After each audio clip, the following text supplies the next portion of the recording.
There's a whole lot of variables that go into all of those things. We are talking about like making sure like, okay, is the model the right weight? Is the studio in the right place? Is the lighting okay? Is the makeup artist okay? How many times do we have to shoot this in order to get it right? Are all the camera angles correct? Right? And all of these details, that takes a whole lot of, tediousness or whatnot. Sometimes it can even take, hours or even days on end.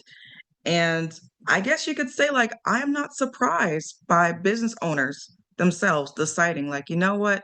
I think I'm going to trust the AI influencer more than I trust the human influencer. So, yeah, it's not too much of a surprise to me. Mm, I get it. And it's not to say that the AI influencer is better than the human influencer, right? I think that there's room for both. However, what I've seen trending in real time is how many business owners are relieved at the fact of like, oh my goodness, there's AI. That means that I don't have to deal too much with humans and their variables. mm, I'm seeing that and I'm hearing that across the board, right? Because sometimes you just want to run a business. You don't necessarily want to run people. That's frustrating. mm, Because then, right? mm. Because then you got to deal with their hangups and their stories and all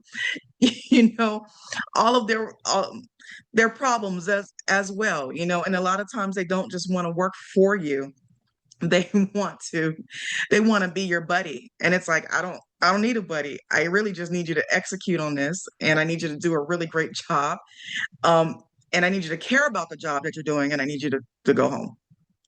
That's You it. know, that's the weird thing. It's like because I've dealt with people that where I've supported them on stuff and maybe it worked out, maybe it didn't. And when it did work out, the next biggest fear was like, okay, what kind of person are you?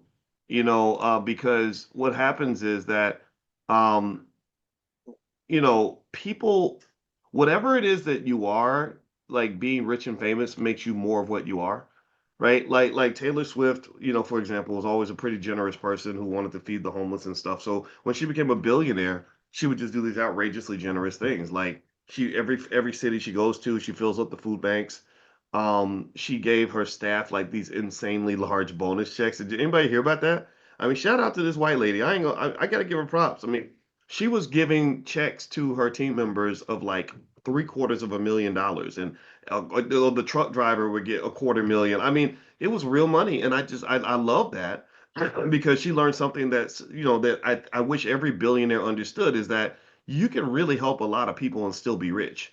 Like I wish Elon Musk would take Elon Musk. In case y'all don't know, he's not worth. I mentioned it to y'all yesterday. I don't know if y'all caught or if I mentioned it in class or not, but there was all this chatter about him being worth $500 billion, first human to be worth that much. And then there's even more chatter when they found out he was actually worth $600 billion, right? Which is insane. And then I said, no, actually, he's not worth $600 billion. The latest estimate is he's worth $780 billion. So what the hell are you going to do with three-quarters of a trillion dollars? You should be going to entire cities and elevating the condition of the people in those cities, right? And you could still be really rich. And someone could take 99% of your money and you'd still be richer than 50 generations, right? So ultimately, when you talk about just that personality piece, it's the same way on the negative side. If someone is a narcissist or unhealed, has lots of unhealed trauma, or is just nasty and wants to fight people, when they get more famous, they just end up fighting everybody. And including the people who help them to get to where they are. Because in your mind, if you haven't seen the therapist, you can go through life thinking everybody else is the enemy and it's everybody else's fault and everybody else is out to get you, right? And so I've seen this up close and personal, and having a wife that's a therapist helped me a lot because she could spot personality issues with people early, and that really helped. I would listen. She would say, "Be really careful because this person has some trauma issues she hasn't or he hasn't addressed, and this could flare up if whatever, right?" So I almost would say that the AI influencer actually has become perfect for the corporation because corporations like consistency. That's what people don't understand. When you have The scariest thing in the world is when you have one person, one man or one woman who becomes such a big entity that they become like a walking corporation. That person has to be super consistent. I think a great example probably would be Beyonce. Beyonce, she knows she's a brand like Coca-Cola or whatever. You don't really see Beyonce out here wilding out, acting a fool, saying crazy stuff on social media. She just sits back there and just smiles and performs and does her Sasha Fierce thing and she sells tickets.